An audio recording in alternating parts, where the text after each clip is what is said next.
Welcome back to another episode of Let's Be Fit with our co-host, Tamara Kissinger, owner of TK Fitness here in the Endeavor Center. And today we're going to start talking about starting your fitness regimen.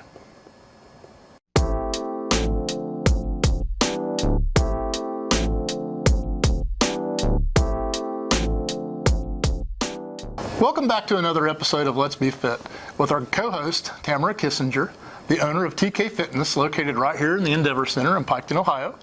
And today we're going to be talking about starting your fitness regimen.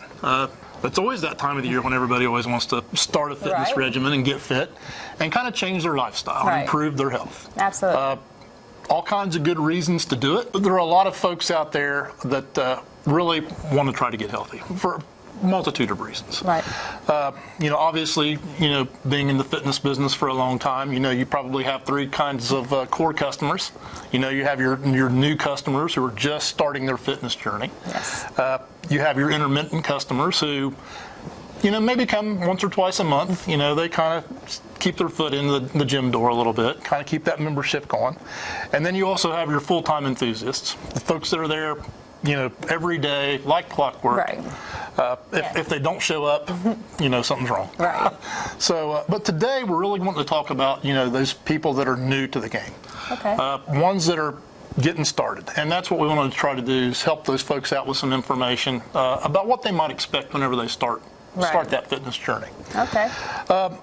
So first of all, right off the bat, how do you set yourself up for success with making a good resolution to get fit? Okay.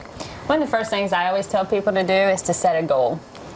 What is your goal? Is your goal to lose weight? Is it to get stronger? Is it to get more defined with the muscles?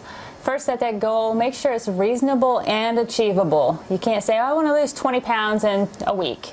You got to make sure that it's reachable, obtainable.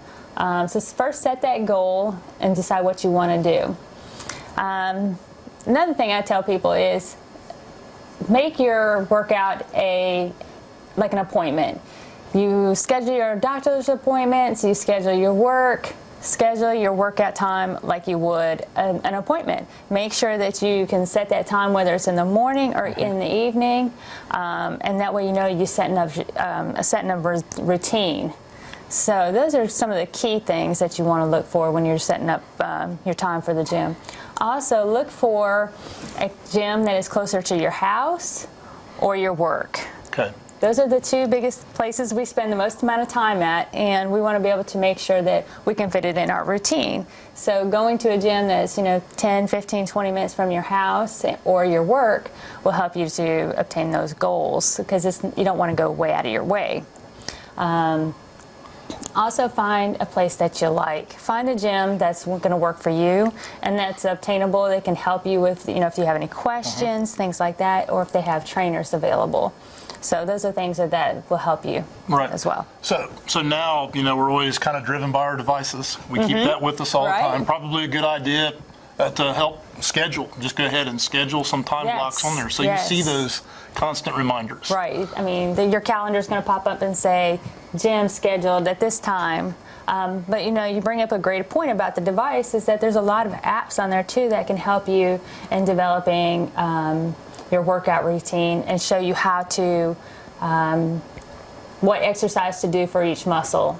So those are great things, and timers, things like that. So it's a great device. Even these little fitness trackers. Yes, the fitness trackers are great. It helps with the calories. I always tell my classes, always make sure to turn on your watch. Yep, keeps you. And it constantly reminds you about being active and getting busy. Yes, it sets your goals too for that day. Most people don't realize is that it sets like a 10,000 step goal. So if you complete your steps, you get your circle completed. Things like that. So nice little fireworks. Yes. Yes. Sometimes I complete mine. I get fireworks too. Yes. So our viewers out there, obviously, hopefully all ranges of folks. Is there any differences between, maybe men and women in some of the services that you offer in the gym or starting an initiative to work out? it's more about the goals. Most of your women want to come in, want to lose weight, where the men want to lift them out of, to get more definition, more tone in the muscles. So again, it comes down to the goals and what you want. But most women nowadays are also going more towards the weights as well, because studies have shown that it helps with weight loss as well. Okay. So again, setting the goals. Okay. So men and women, but how about children? So what kind of things should children be doing? Obviously, some of the fitness things, cardio, things like Yes. that, but machines, lifting. Right. Talk a little bit about some of that and some of your recommendations. So for kids, I don't recommend kids be in the gym or out there on the cardio room, things like that. Their weight might not be detected on some of the machines, things like that, or their feet can't touch the ground. So I really don't recommend it for kids, but I do recommend that they go out to the park, play team sports, run, jump rope. Those kinds of things are great for kids' development as far as athletics. Mm-hmm. Teens, your high schoolers, I recommend that they do go into the gym, begin to weight lift. A lot of your high schoolers do have weightlifting programs now for your high schoolers, which is great. Now, senior citizens are another demographic that is has been afraid to go into the gym. But there's great programs like Silver Sneakers that really helps senior citizens with their balance and weight. Senior citizens, recently it's been discovered that strength training also can help with the onset of dementia and Alzheimer's and the prevention of it. So that's some of the things that they're looking at as far as doing case studies on. Mm-hmm. So that's a great thing for the seniors. But also, helping them with the balance is great. So you mentioned strength training. Mm-hmm. Is that for everyone? Is that something that everyone should kind of focus on or shy away from? Or what's the thoughts on that? A long time ago, I shouldn't say a long time ago, but, in the past, again, women were more driven away from the weights. That's not a woman's thing, Mm-hmm. But in all actuality, it is. Weight training is very important. It's just as important as cardio training, especially for weight loss. Strength training does help with calorie burn as well, and the fat burn. So yes, everybody should be definitely doing some kind of strength training. Okay. Even if it's light weights, you don't have to go heavy. Okay. And earlier we talked about, kind of setting a schedule and sticking with it is a really good thing to do. So how often should someone exercise? Maybe tips for a beginner. What are they looking at kind of as an investment? Right. Usually, the guidelines state about 130 to 150 minutes per week, which is about 3 to 5 times a week. You should be going for about 45 minutes to an hour to the gym and exercising. So that's important. But when you first start out, the important thing is not to overdo it.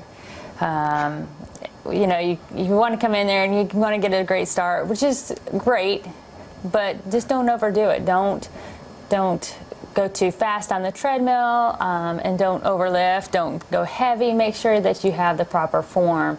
The last thing you want to do is get injured and not be able to go to the gym for another 6 months. Right.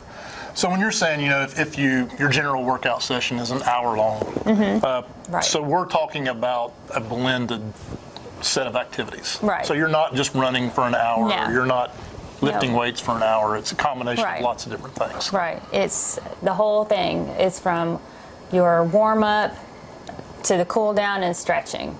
So, start out with a nice dynamic stretch and a cool down stretch at the end. Okay. So if someone was to come here to your gym and say, hey, I need some help getting started, do you have some different sets of regimens and things that you can give them just to kind of as a guide to get started? Yes, we do have some more some tips and stuff like that. We also have a trainer. There's 2 of us that are trainers. So we always recommend people start off nice and easy. Don't go overboard. Just do a little, do a light training.